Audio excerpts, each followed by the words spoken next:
All right, folks, welcome back to the workshop, to the garage, Woodworks by Snyder. So we got the table out, or the tabletop out. Weave. I got a mouse in my pocket.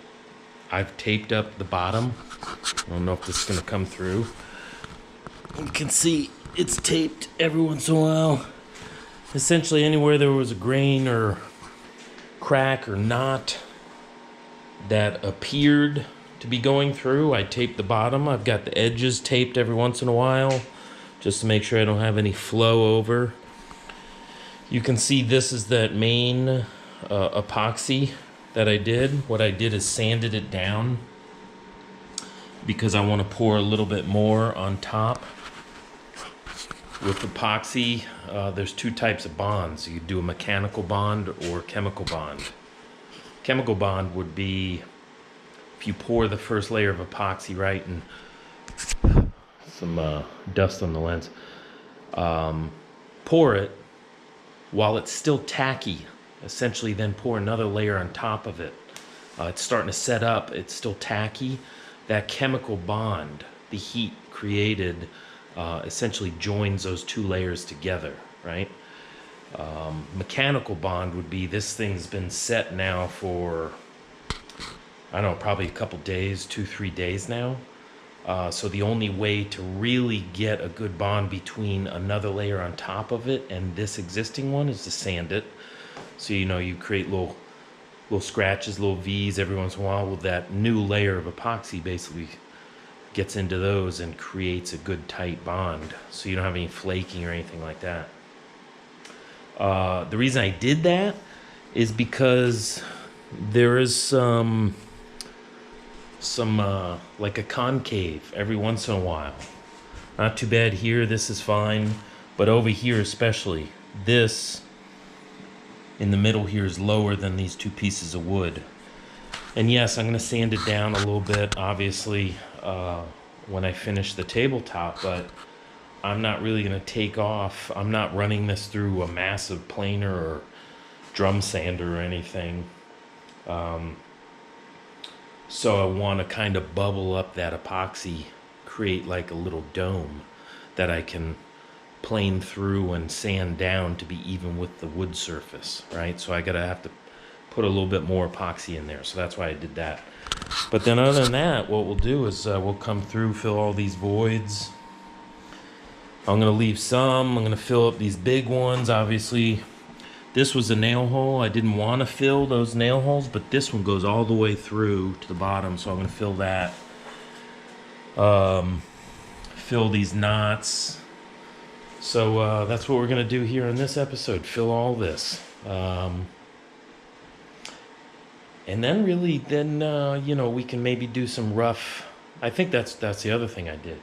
I did a rough dimension here. I cut off the edges, right? So this is roughly, it's just under 8 feet, which is perfect, because then these breadboards will end up being 4. So I'll make, like probably, I think I'm going to do either 5-inch or 4-inch, but they'll probably be either 3 or probably be a 3-inch tenon that will go into this, right? And so after everything's done and said, you'll have an 8-foot long table. I'll have to end up planing or cutting the edges off to get to the 37. I think I'm just maybe a little, I don't have my tape measure with me, a little wide by an inch or so. It's about 38 inches, and the plans call for 37 inches. But then once we do this epoxy and kind of get this to a rough stage where we're happy, you can set this aside and then start working on doing all the legs and everything. And once all that's done, right, then there's the sanding and making sure everything's fits together and is nice and smooth and to a finished state. And then we'll do a finish on it. I haven't figured out. Probably, I think I'm going to go with like an armor seal, urethane or something like that. But I got to do some more research. It's a dining room table, so I want to make sure it holds up to, spills and all that stuff, and you don't get like rings from the glass, condensation buildup, things like that. But that armor seal, what I've been reading, is pretty damn good stuff, so I may end up going with that. Anyways, let's get started. We're gonna mix up some epoxy and start filling up the voids.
All right.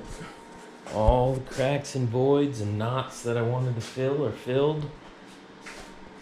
You know, and I've been going through popping bubbles, trying to get all the bubbles out.